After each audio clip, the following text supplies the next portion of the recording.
La religion est-elle source d'intolérance et de conflits? Lorsque l'on regarde l'histoire et notre société, oui, nous sommes obligés de dire la religion est source d'intolérance et de conflits. Je ne vais pas essayer de justifier l'inexcusable, mais j'aimerais apporter quelques nuances qui nous permettent de faire une lecture de l'histoire chrétienne.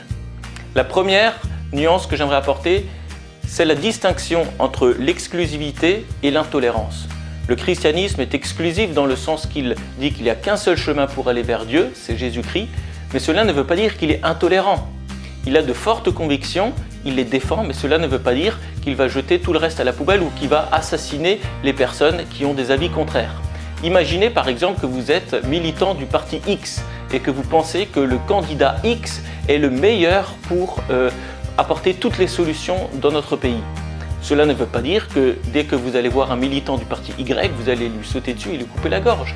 Non, vous allez défendre vos idées, vous allez penser que seul le candidat du parti X est digne d'être à la tête du pays, mais cela ne veut pas faire de vous des êtres violents pour autant.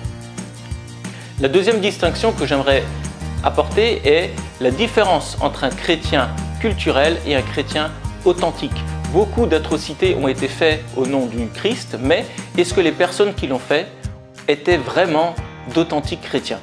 Alors vous allez peut-être me dire, oui, mais c'est facile de faire cette distinction après coup, mais en réalité, cette distinction existe dès le début. En effet, Jésus lui-même a dit « Ce ne sont pas tous ceux qui me disent « Seigneur, Seigneur » qui entreront dans le royaume des cieux, mais celui-là seul qui fait la volonté de mon Père qui est dans les cieux. Beaucoup me diront en ce jour-là, il parle du jour du jugement, « Seigneur, Seigneur, n'est-ce pas par ton nom que nous avons parlé en prophète, par ton nom que nous avons chassé des démons, par ton nom que nous avons fait beaucoup de miracles ?» Alors je leur répondrai, « Je ne vous ai jamais connu, éloignez-vous de moi, vous qui faites le mal. » La troisième distinction que j'aimerais apporter, c'est la distinction entre un chrétien authentique et un chrétien sans erreur. Quand bien même un chrétien serait authentique, il s'engage vraiment à suivre le Christ, il n'est pas pour autant sans erreur.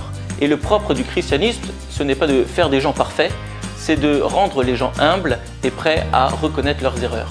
Et c'est ce qui a été fait. Le 12 mars 2000, le pape a demandé pardon pour toutes les erreurs commises au cours de l'histoire. Pour conclure, je dirais que ceux qui commettent des atrocités au nom du Christ, ce n'est pas parce qu'ils ont pris Christ trop au sérieux, c'est parce qu'ils n'ont pas pris Christ assez au sérieux. En effet, loin d'inciter à la violence, il demande même à ses disciples d'être prêts à souffrir. En effet, il a dit « Heureux ceux qui sont persécutés pour la justice ». Dans la prochaine vidéo, si la religion est source d'intolérance et de conflit, nous allons nous poser la question « Que faire alors avec la religion ?»